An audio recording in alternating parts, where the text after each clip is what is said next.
কোচবিহার শহরের film society হলঘরে শনিবার সন্ধে হলো বিভাগীয় বীমা কর্মচারী সমিতির পূর্বাঞ্চল বীমা কর্মচারী সমিতির জোনাল মহিলা কনভেনশন। সামনে রেখে তিলোত্তমার ভয় নাই, রাজপথ ছাড়ি নাই শীর্ষক সেমিনার।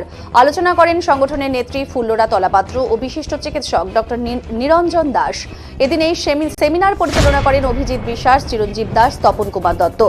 ফুল্লরা তলাপাত্র এদিন জানিয়েছেন, অভয়ার ধর্ষণ এবং খুনের ঘটনা নিতান্তই একটি মেয়ের খুন বা ধর্ষণের ঘটনা নয়। রাজ্যের স্বাস্থ্যক্ষেত্র সহ বিভিন্ন ক্ষেত্রে দুর্নীতি যে প্রাতিষ্ঠানিক রূপ পেয়েছে তার বিরুদ্ধে প্রতিবাদ জানানোর ফলে এই ঘটনা। এই অভয়ার ন্যায় বিচারের দাবিতে লড়াই চলছে নিরবচ্ছিন্নভাবে। এই লড়াইটা যেমন মেয়েদের সমান অধিকারের দাবিতে, ঠিক একইভাবে অপরাধ বান্ধব দলদাস প্রশাসনের বিরুদ্ধেও লড়াই। এই লড়াইকে জাগ্রত রাখতে এবং আগামী দিনে এই লড়াইকে আগুনকে দাবানলে পরিণত করার শপথ নিতে হবে সকলকেই। আজকের এই সেমিনারটা হচ্ছে অভয়ার ন্যায় বিচারের দাবিতে আমাদের এই সেমিনার আজকে হচ্ছে। এই সেমিনারে এই বার্তাটাই আমরা দিতে চাইছি যে এই অভয়ার খুন এবং ধর্ষণ এবং খুনের যে ঘটনা, সেই ঘটনা নিতান্ত একটা মেয়ের খুন বা ধর্ষণের ঘটনা এটা নয়।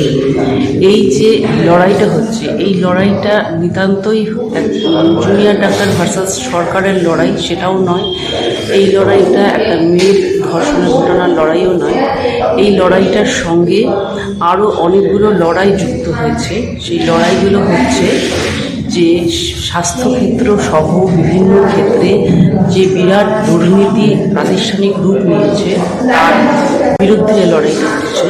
এই লড়াইটা হচ্ছে কর্মক্ষেত্রে, নিজস্ব শিক্ষা প্রতিষ্ঠানে, সমস্ত কর্মক্ষেত্রে নিরাপত্তার দাবিতে এই লড়াইটা হচ্ছে। এই লড়াইটা যেমন মেয়েদের সমানাধিকারের দাবিতে হচ্ছে, তেমন পাশাপাশি এই লড়াইটা হচ্ছে এই অপরাধ বান্ধব এবং দলদাস প্রশাসনের বিরুদ্ধেও হচ্ছে।